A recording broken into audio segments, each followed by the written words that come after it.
सांगितलं की मुंब्रा नाही तर संपूर्ण महाराष्ट्र आम्ही मला वाटतं इम्तियाज जलील आपली औकात आणि आपली परिस्थिती विसरले आहे। त्यांनी जे म्हटलं की सिर्फ मुंब्रा नहीं पूरी महाराष्ट्र को हरा करेंगे, छत्रपति की औलादें और छत्रपति के भक्त और उनका खून हमारे अभी भी शरीरों में दौड़ रहा है।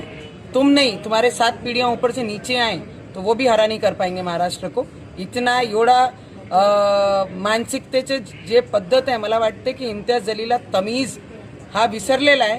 आम्ही मायनॉरिटी म्हणून, अल्पसंख्याक म्हणून या देशामध्ये त्यांना आपले घरामध्ये, आपल्या देशामध्ये खपून घेत आहे। त्याचा अर्थ हे नाही की सगळ्यांनी बांगड्या घालून बसलेले आहे। ज्या दिवशी आम्हाला दाखवण्याची वेळ आली तर 15 सेकंड आजही काफी आहे। तुमच्या स्वप्नातही हिरवं करणं हा पूर्ण होणार नाही। आणि असे लोकांना ज्यांना तमीज विसरलेले आहे, जे बायांबद्दल जेही बोलतात, पत्रकार परिषद घेऊन पूर्ण महाराष्ट्राला धमकी देऊन राहिल्या की ज्या छत्रपती शिवाजी महाराजांचा महाराष्ट्र आहे त्या पूर्ण महाराष्ट्राला आपण हिरवा करू, तर तुमच्या धमक्याला आम्ही भीक सुद्धा घालत नाही। इम्तियाज जलील, लक्षात ठेवा, तुम्ही ज्या शहरात राहतात त्या शहराचं नाव संभाजी महाराजांच्या नावाने दिलेला शहर आहे।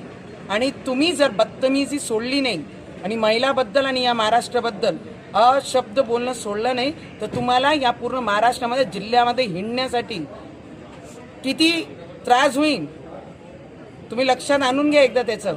जर एक ही जगह तुम जिले में घूम पाए, मेरा नाम भी नवनीत राणा नहीं, तमीज में रहकर अपने काम करो और जहाँ पे हैं वहाँ पर अपनी औकात में रहो। त्यांनी असं म्हटलंय की